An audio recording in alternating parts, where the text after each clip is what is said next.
Okay, well, hello again. Welcome to another Beacons conversation. We're going to be talking about community this week. My name's Richard. I'm one of the assistant ministers here at the church responsible for schools and community involvement. And I'm joined by some of our local community leaders, councillors, Pat Haunts, Colin McLean and Beverly Egan.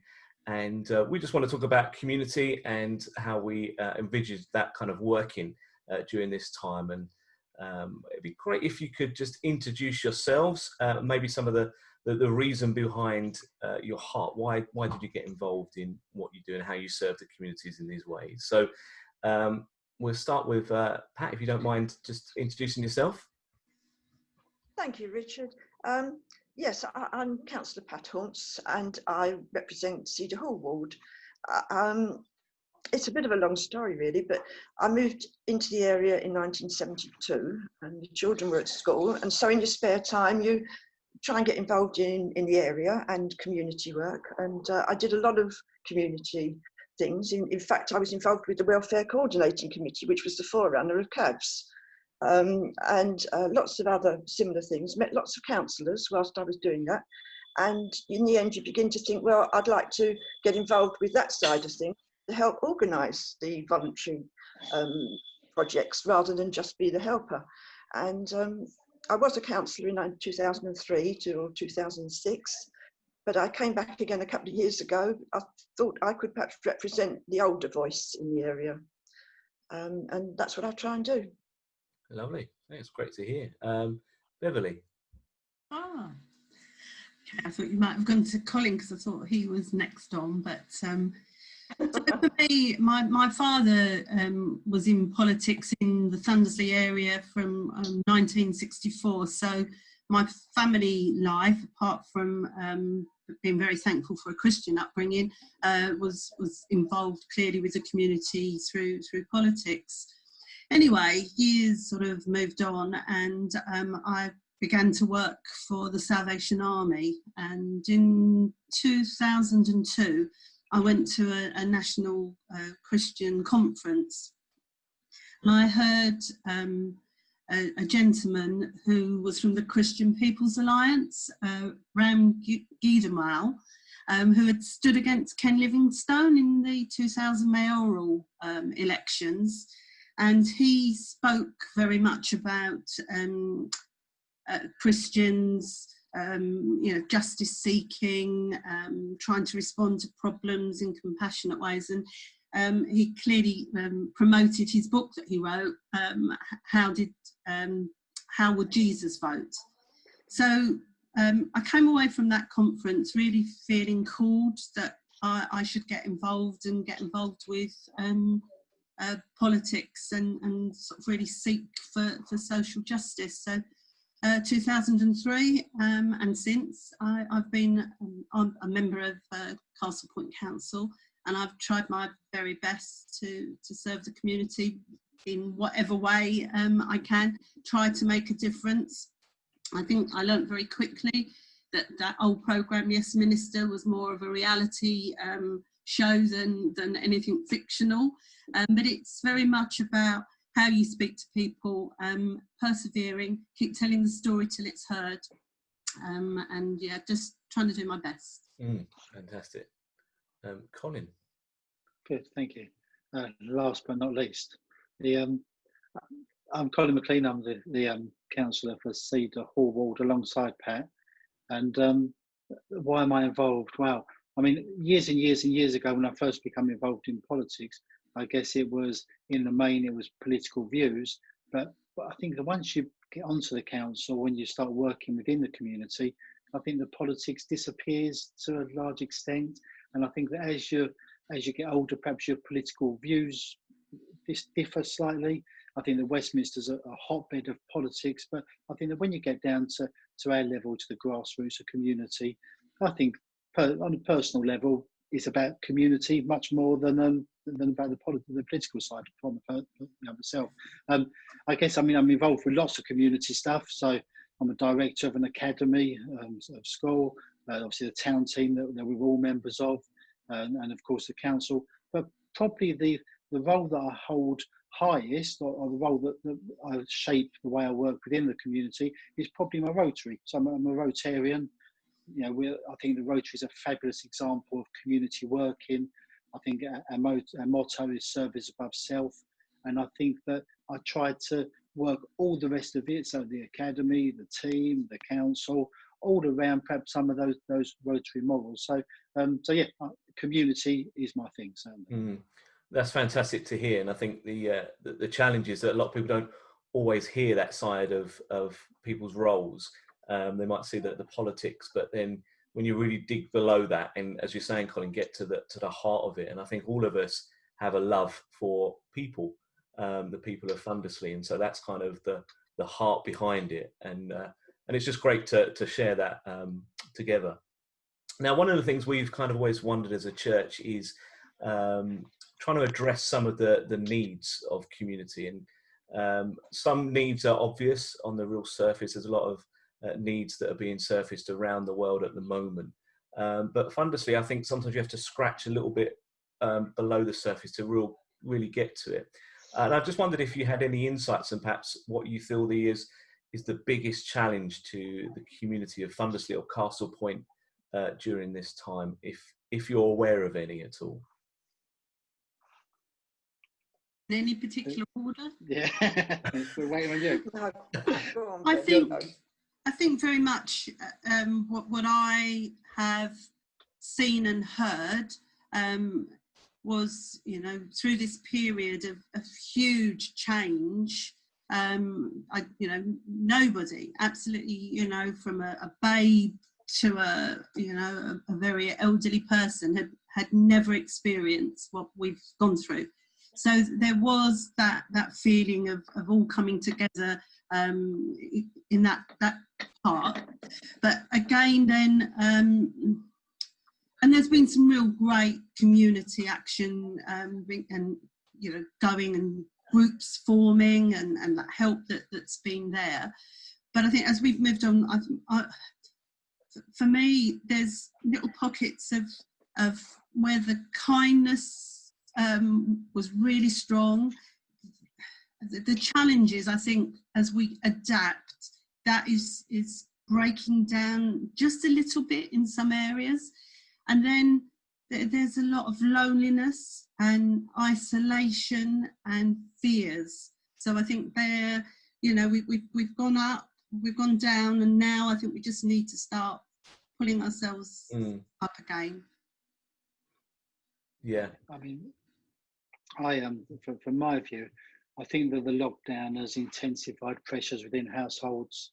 I think that when you get up, you go to work, you go to work, you spend time with different people, you come home, you eat dinner, you watch TV, you go to sleep, as bland as that perhaps sounds. But I think at those points, issues just roll over you. But when you're 24/7 in the same house without the ability to do other things, I worry then that perhaps some of those issues are coming to the forefront. I also worry about I think another challenge is the financial pressures. I mean, I've been a meeting that myself and Beverly were in the other day. They talked about 10,800 people in Castle Point that are currently being furloughed. So at the moment, and I'm a small business owner, so as an employer, all of our staff are back, but there's lots of other firms where the staff are still furloughed, still being paid for free, if you like, to the business. But what happens when that finishes? What does that next stage look like? Is that next stage unemployment and big unemployment figures, and then the financial pressures that come with that? At the moment, the government have been good in as much as that, they've mortgage break holidays and credit card debt is frozen. But what happens when them 3 months are over? Society, we're not going to go back to the normality of pre-COVID. The reality is going to be that people are going to be under extreme financial pressures. So like Bev, I want to highlight the good stuff that's gone on, and there's been fabulous stuff. We've seen ourselves, but I think that I worry about what comes next. I think there's a role for us all to play in that. Yes, I must agree with Bev and Colin. I worry about both ends of the age spectrum. I worry about the youngsters, the very small ones, the under 10s, who you can't explain this to, and they may well be trapped and confined in a household where things aren't very pleasant. Perhaps adults are arguing and they're worried about money troubles and paying the bills, but you can't explain that to little ones.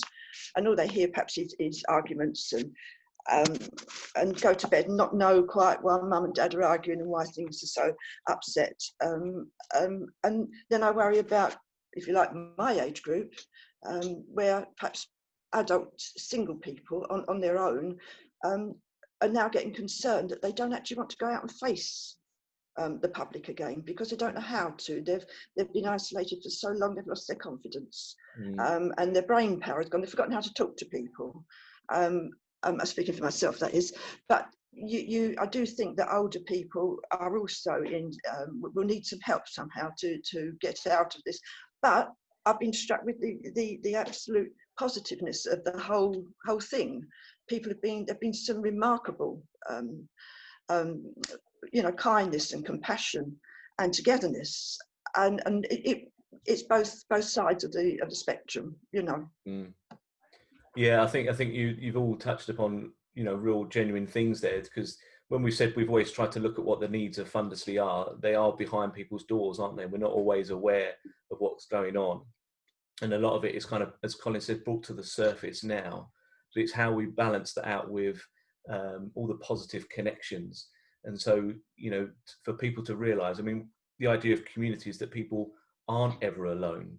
And so we're just trying to make people aware that, if they're struggling with finances or, abuse and things like that, that they're not a singular voice, and that they can speak up. And there's the council available, there's church groups, and there's other bodies that are there to represent them.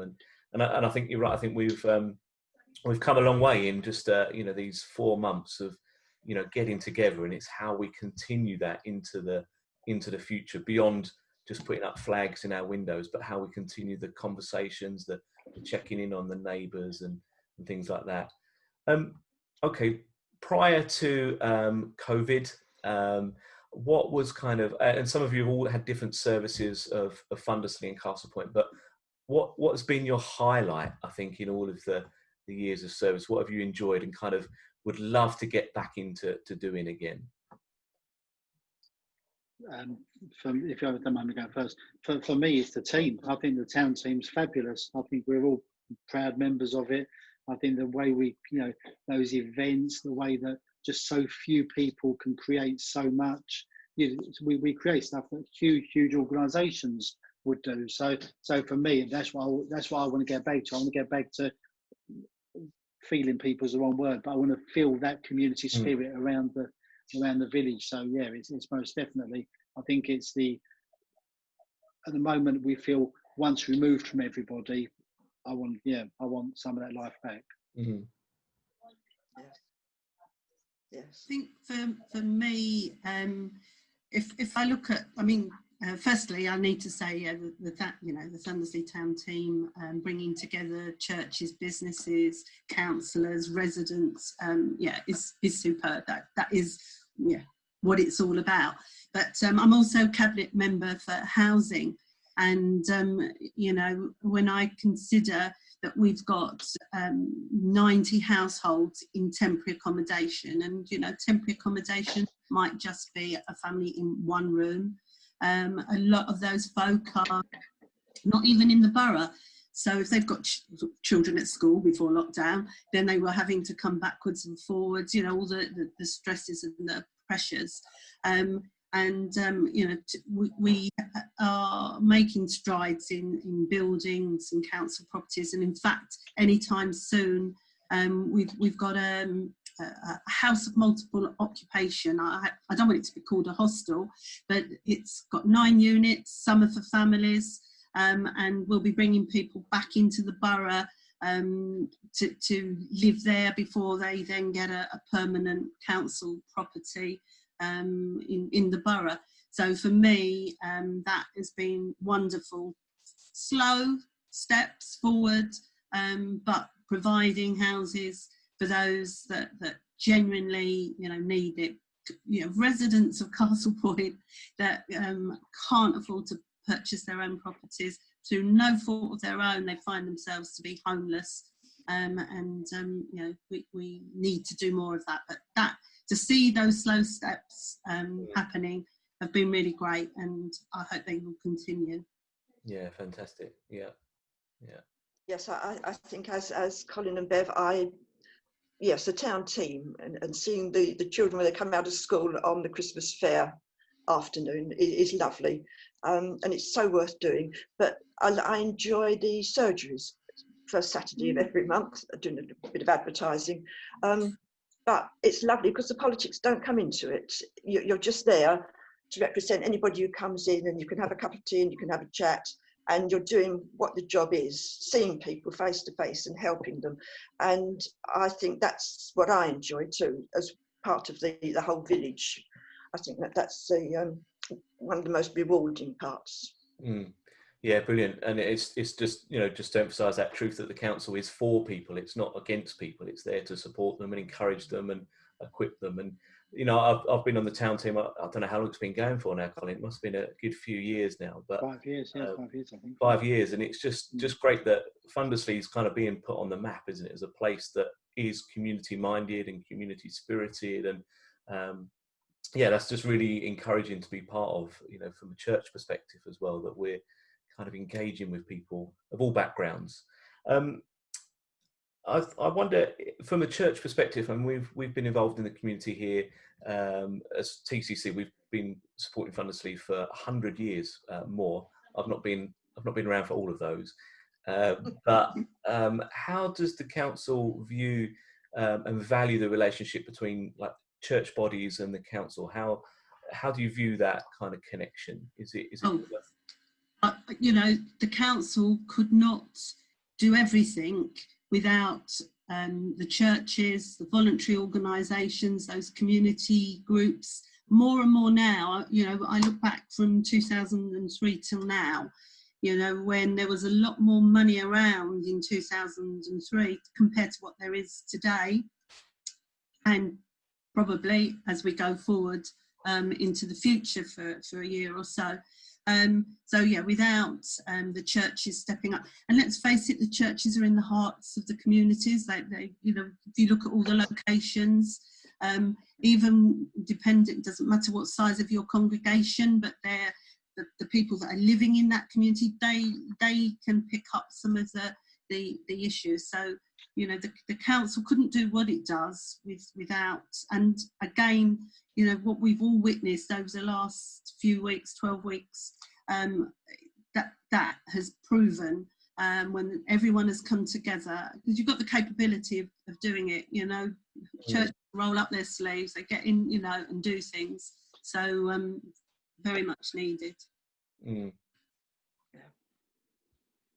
and I feel the same. I don't really, obviously, I value the relationship between the church and us as councillors, but I don't really, I see everyone really as equals. So I don't really, I like to think of it, and I think that Bev's right, the last few months have shown that actually, you know, it's not about you're the schools, you're the church, we're the councillors, that's the town team. I think it's actually all of those bodies have proved that they care passionately about the village and they care about supporting the community. So in lots of ways, it feels like sometimes, you know, as councillors, we probably don't say, well done. We don't come to the congregation and say, well done, you're doing this, you're doing that. But actually, we genuinely appreciate everything. You know, we appreciate the men's shed, we appreciate the litter picks, we appreciate all of that. And perhaps that's, we talk about, you know, that kindness of the lockdown, is that, you know, are we going to be able to maintain that? But perhaps that's a lesson that we've all learned as well, that perhaps we as leaders need to be saying more and more to the churches and to those other organisations, you know, thanks, you're doing, you know, as volunteers, you're doing much more than can be expected. So same. So huge respect to the church, but I see you as us as you. I see us as one. Yeah, I mean, that's fantastic to hear, really, because I don't think it's ever for us to be us and them. I think we kind of want to draw together and support the community, one another, and obviously our faith draws us to that, and that's our heart for people. But you're right, it can never be us and them or me and you. It's kind of we're in this together. So Pat, did you want to add into that? Well, I couldn't say any better than's already been said. We're all in this together. We all work for Castle Point, the people in Castle Point, whatever we do, we all work together. And I think you do a brilliant job. So I can't say any more than what's already been said. Mm. And it's fantastic. I mean, there's a lot of, I suppose I can speak from a church perspective, but I know there's a lot of organisations and bodies that do things that people just don't see. And as a church, we come from being the salt and light of the world. So there is stuff that is seen, there's stuff that's unseen. And, there's churches that are opening their doors for storage of food banks, and there's those that are knitting for the hospital still, and all kinds of stuff. So it's great to hear your support and encouragement for that. I think, sorry, Richard, I just really want to add as well that, appreciating how dreadful COVID has been, but isn't it been amazing how in such a short period of time, how so many people have come together and worked together that, maybe for months and years we've been hoping that would happen, and like almost overnight, that's it. We can do it, there's no competition, there's no barriers. We're going to do it together. Wonderful. Yeah, it is fantastic. Yeah. Yeah. And I think that's great. And it's true throughout history that sometimes, from my faith perspective, God can turn things that are negative around to positive. Yes. And I was just driving up to the church today and just seeing still the bunting out, the decorations, the kids' drawings, all of those things are just something really negative as united people, which is, but it is how we do that. If we just go back to the normal or the new normal, it's going to kind of be what have we gained? What have we learned from this? Yeah, I think we've all been taught a lesson. It's up to us to grab the good parts, the positiveness of it all, and go forward with that and not slip back into the bad ways. We need to go on from here, because I think so. We've all been taught a lesson. We all see things now that we didn't see before, and we need to keep on like that. And I think Pat's right there as well, Richard, that you've learned, that there's been lessons that you've learned. Same thing I was talking about earlier on, sort of the 100-mile-an-hour living that we usually do, where we don't think about things. But when you've got time on your hands and weeks off of work, stuck at home, you think about things. And from a personal point of view, the business we've been well supported. It's gone well. The council's run itself well. It's wrong for me to say life's been a struggle, because if I'm really honest, we've got through it. But from a personal level, on a personal thing, is I found there's been changes, been difficulties, where in as much as that I'm not, I'm about the world's least tactile person, but I had a situation where my mum, who's really, we're close to our mum as a family, but my mum has been on her own, and she's been shielding. And it's weird that when in normal times I don't even consider putting my arm around her or protecting her, but when it's really tough and you worry, actually that's when you worry. So and that's what, so almost that I've not thought about it, not been bothered is one word, but again, I've not thought about it, but now actually what I would do for that. So I think there's been life lessons learned as well for all of us. Oh, I do. Can I go on about that? Is this all right, Richard? Because we're not sticking to the questions, I know. Right. But I think we've all become more aware of the environment. Things have been quieter. There's no traffic noise, no planes, so we hear the birds now. I know these are only little things, but they all put together to make better quality somehow. And I find people have been walking. They've discovered the footpaths in Castle Point, and we've got woods and how you get to them. They've been cycling, things that, I'm speaking for the family here, but they've been cycling. They've been playing tennis because they've got the time to do so. And it doesn't cost anything to go to John Burroughs and play tennis. It didn't cost anything. I just think that it's more quality family time. And I think it's too good to slip back. We've got a nearby road where the neighbours did quizzes nearly every night. They sat out in their own front gardens, opposite each other, and chatted. And these are people who don't know their neighbours because they go to work early, they come back late, and they don't even know their neighbours' names. But now the whole road has got together and they all know each other. You can't do better. No, it's fantastic. And I think it's suddenly a realisation that life is short. and that if we just work ourselves to the end, it's kind of, that's it. But I think an appreciation for one another, an appreciation for, you know, as you're saying, Pat, you know, the trees look greener, the sky's bluer, the sun has been absolutely fantastic these last few weeks, and just to get out and think, well, actually, I haven't done my 9 till 5 today, but everyone survived, and I can crack on. So, so as we come out of this time, hopefully soon, we don't want to rush back into just going back into the office and all of those things. But from a church perspective, is there? We've kind of talked about this a little bit, but is there a way that the church can position itself better in the community, do you think? Or I suppose we talked about the seen and the unseen, and I don't think we ever do things to make ourselves seen for our own glory. But is there a way that the council and churches can work together in a stronger way? I think that we already do. I think there's already that relationship. When you think about, you know, the arts, you know, the Noise Arts Festival and all the other stuff you're doing, I think that's already in place. Can we work better in as much as the Pat talked earlier on about the success of our councillor surgeries, but then, you know, I'm sure there's scope out there for bigger town meetings, bigger events. You know, once social distancing has eased further, whether there's opportunities for the church and council and other groups to join as a town. We don't have a parish council in Thundersley, but often that role can be taken up by groups of those people in actually delivering. So that's something I would like to see. I'd like to see us working closer together, but also promoting all the good stuff, because, you know, I know from when I come down on the few superheroes awards, I mean, it is a fabulous, I mean, you know, I'm no singer and I'm no dancer, but even I'm singing and dancing in there. It's a fabulous atmosphere, it really is. So I think that we need to spread that word. So.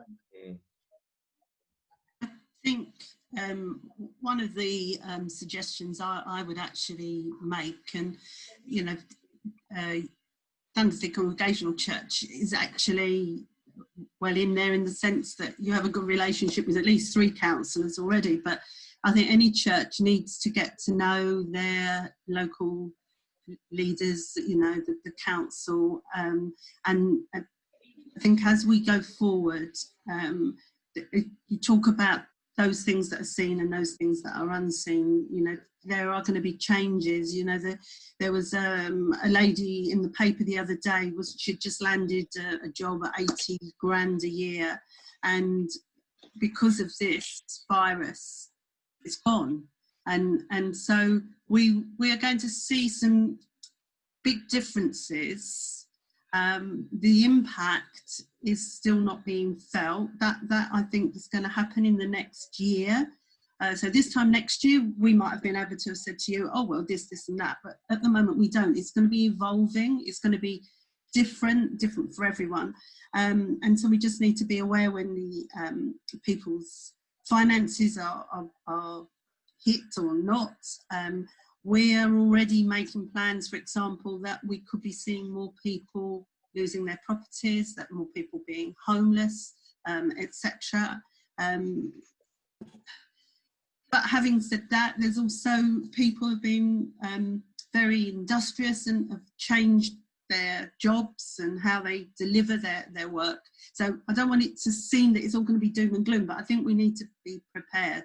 So my suggestion would be is to talk to the relevant councillors as well. I mean, we can always assist, but, you know, if it was a housing issue, then you need to find out who the housing person is to go to. It's always finding the right person to speak to as well. So just that sort of little local knowledge and experience. You know, TCC are doing so much anyway.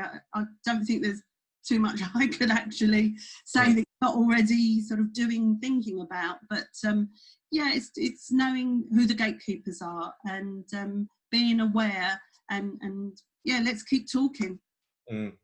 Yeah, I think that's key, isn't it? I mean, we talk about the church as a building, I suppose, and we refer to Thundersley, but Congregational Church, we've touched upon it. It's all about the actual individuals that make up that church, and they need to have a heart, don't they, for the community? And like we started this conversation with you all sharing your heart, why you got into it, and it might have been that original for politics, or faith-based response, or because actually I can connect and make a difference, and actually I'm starting to bump into people that I value and care for. So I suppose for the individuals watching this, it needs to come from a heart perspective. I think, I love this community, I love these people, what can I do? And it might be something that's seen, or it might be something that's unseen, like litter picking is sometimes just not seen, it's appreciated later. Or when a community gets together and it buys fans for the maternity unit over at Southend, that's something that really kind of often goes under the radar, but it's stimulated by love, I suppose. And from our faith perspective, one of the things in the Bible talks about loving God and loving your neighbour. And if you don't have love, then we're just a clanging cymbal. So I suppose just as we wrap this conversation up, if you imagine this, at church here, we've probably got 200 people attending regularly. We have a membership of maybe 400 upwards, plus young people and all of those. If you had an opportunity to say something that inspired those people to do something, what would your inspirational Churchill kind of speech be to those people to get them fired up? That's a difficult one. It's not one that I've put on the questions beforehand. No. Apologies. I'm happy for Pat to go first. No, I don't know. It's a difficult one, but I always think of the church as bringing hope, and hoping it always. We hope for help for the future, for everything. And I think without you, Richard, and without the church, we wouldn't have the hope in the future that we've all got. It's all way I can put it. Well, that's fantastic to hear. Yeah, thank you. I think that in these times, and there's positives and there's negatives, but there's little doubt there will be troubled times ahead. I think that the teachings of Christianity, of calmness and of love, is probably exactly what society needs. So that's my advice, or that's my push, if you like, that we need to take that calmness and love out there. And there's people out there suffering. We won't talk about the suffering. There's people out there who are struggling financially or relationship wise. We need to perhaps we need to get all those 400 people out there spreading the love. So yeah, that's mine. Spreading the love, but not the virus. Social distance love. Yeah. I suppose for me is if anyone sort of recognises that there's a problem or an issue, that they feel really strongly to make a response to it, that it be in a compassionate and loving way, that they don't get put off. If it's troubling their heart, then there probably is a reason for that. But to really look into it. Just I always think of that story where a lady goes for a walk by a stream and she sees somebody floundering in the water, so she helps them out, takes them off, dries them, makes sure that they're safe, and that happens a couple of times over a couple of weeks. So there was 2 or 3 people in the water on this next day. So she then brings a friend and says to her friend, "Come and help me. There's all these people in the water." And her friend helps, and then she just says to the lady, "Shouldn't we go upstream, see why people are getting in the water in the first place?"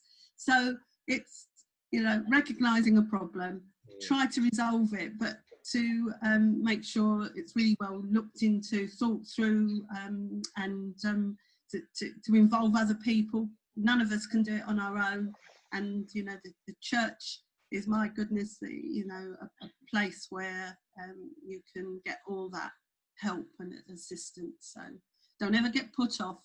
If it's troubling your heart, carry on and resolve it compassionately and with love. Lovely. Well, thank you everyone for your time today. It's been really helpful to hear things from other people's perspectives as well, and to hear your heart behind all of these things, and and hopefully an encouragement to people watching this, that they'll be inspired, hopefully encouraged in what they're doing, and maybe feel equipped that they can speak to people if they see a need, that they can get involved. So it's very, yeah, thank you for your time, and hopefully it's been beneficial to those that are watching. So yeah, thank you for joining me. Thanks, Richard. Thank you. Thanks a lot.